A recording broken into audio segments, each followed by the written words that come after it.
This video is powered by ReconCompany.com.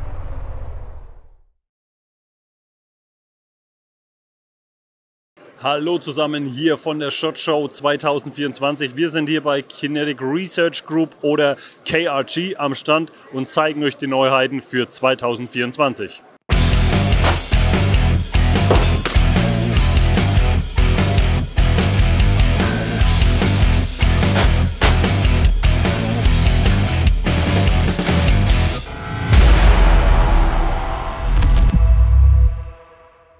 Wir fangen an mit einem der beliebtesten Artikel von Kinetic Research Group und zwar ist es hier das Bravo Chassis hier in der Generation 2, einer der Bestseller bei KRG, und zwar haben wir hier, ihr seht schon, wie breit dieses Chassis aufgestellt ist, was die Verfügbarkeiten der einzelnen Systeme betrifft.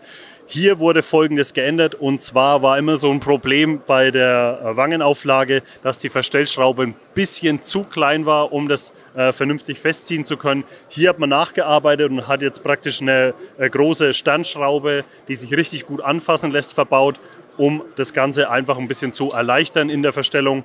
Dann das nächste ist der Vorderteil, der auf das Backbone gesteckt wird. Ihr habt jetzt hier ein Interface für den neuen KRG Quiver, den es bereits auf dem Markt gibt, leider in Deutschland noch nicht verfügbar. Habt praktisch die Möglichkeit, den beidseitig zu montieren, aber mit den eingebrachten Gewindebuchsen. Der ganze vordere Schaftbereich, also Übersteckbereich, ist ein bisschen verkleinert bzw. ein bisschen slicker gemacht worden. Die normalen M-Log-Aufnahmen, die ihr im vorderen Bereich haben, bleiben bestehen. Und was auch noch neu dazugekommen ist bzw. geändert wurde, ist, ihr habt hier der Backstop oder Barricade Stop ist ein bisschen vergrößert bzw. nach unten gezogen worden, was die Stabilität, also wenn ihr mal gegen die Barrikade oder zum Beispiel, falls ihr es jagdlich nutzt, am Ansitz gegen eure Kanzel oder den Sitz geht, dass ihr nicht gleich in Kontakt mit eurem Magazin kommt. Eine weitere Verbesserung am Vorderschaft sind natürlich die jetzt integrierten Gewindebuchsen. Somit muss man den Vorderschaft nicht mehr abbauen, um irgendwelches Zubehörmaterial zu installieren. Beim X-Ray haben wir jetzt schon mittlerweile die Generation 5 und auch hier wurde im vorderen Bereich dieselben Änderungen bzw. dieselben Verbesserungen vorgenommen. Es handelt sich ja auch wie beim Bravo um ein separat aufgestecktes Teil, das einfach auf den Backbone gesteckt wird.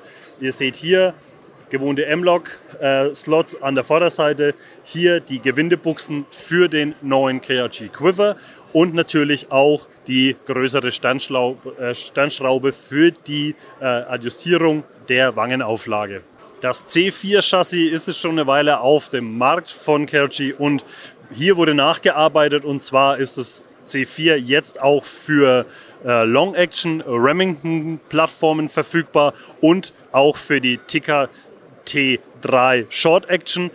Das Ganze hat den Vorteil, wenn ihr hier eure Tikka reinpackt, müsst ihr nicht mehr die Tikka-eigenen Magazine benutzen, sondern ihr habt die Möglichkeit, hier auf der AICS-Plattform zu arbeiten und alles, was der Markt ausspuckt, zu nutzen. Das heißt, ob das Accurate Mag ist oder das AICS P-Mag von Magpul, ihr könnt das alles problemlos mit dem Chassis nutzen. Eins der aller neuesten Produkte von KRG ist das Echo Chassis. Bei diesem Chassis handelt es sich um einen Schaft, der speziell für die Tikka T3 Systeme in Short und Long Action gefertigt wurde. Wir haben hier nicht die Features von einem Bravo Chassis, weil man hier einfach versucht hat, Gewicht zu reduzieren, aber das Ganze mit den Features von dem Bravo Chassis auszustatten.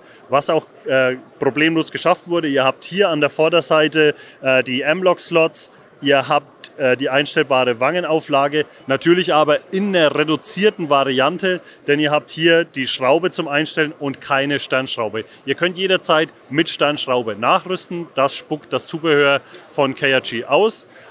Und was aber hier ein großer Unterschied ist zu den Bravo-Chassis ist, ihr habt hier keinen durchgehenden Backbone, sondern nur den Backbone bis zur zweiten Systemschraube. Einfach um die Gewichtsreduktion so gut wie möglich stattfinden zu lassen. Das Ganze hier nicht auf der AICS, also ihr könnt mit dem Chassis keine AICS-Magazine benutzen, sondern die von Tikka bei eurer Waffe mitgeliefert werden. Das heißt, es wurde hier speziell darauf geachtet, dass die Tikka-eigenen Magazine verwendet werden könnten und nicht die AICS-Magazine. Das heißt, wenn ihr eine Tikka habt, wo eure 5-Schuss-Magazine einfach snug unten abschließen, könnt ihr die auch weiterhin benutzen und ihr habt das Ganze ein bisschen reduzierter als beim Bravo. Wie gesagt, gibt es für Short- und Long-Action-Modelle, was die Farbpalette betrifft, vermutlich das gleiche wie bei den Bravo-Chassis und bei den X-Ray-Chassis. Das heißt Sarco Green, Schwarz und FDE. Auf der Seite hier sehen wir das Ganze nochmal in Aktion und zwar eine Tikka Short Action Variante, wo ihr seht mit dem mitgelieferten Magazin, wie sauber das hier abschließt. Hier wurde auf jeden Fall die neue Sternschraube schon bei der Wangenauflage verbaut. Macht einen sehr, sehr guten Eindruck und ist auf jeden Fall eine Alternative für die Leute, die einfach mit dem Standard-Schaftsystem der Tikka, das mitgeliefert wird, nicht zufrieden sind oder einfach diese Möglichkeiten der Anstellbarkeit oder zum Beispiel den Bagrider oder diesen Sharp-Angled Grip haben oder zumindest gewohnt sind von anderen Systemen, die sie vielleicht nutzen. Auf jeden Fall eine sehr, sehr coole Kiste bezüglich, also für die Tikka-User-Gemeinde und bin gespannt, was es letztendlich kosten wird, aber von unserer Seite aus klares Daumen hoch. Kinetic Research Group Produkte findet ihr bei Brownells, den Link blenden wir euch unten ein. Benutzt ihr selbst schon KRG-Produkte oder habt ihr Fragen zu den neuen Produkten oder bestehenden Produkten? Schreibt es uns in die Kommentare. Wenn euch das Video gefallen hat, lasst ein Like da, abonniert den Kanal, drückt die Glocke für die neuesten SHOT Show Videos 2024. Das war's von uns. Ciao, ciao. For support, also subscribe Enforce Tech TV.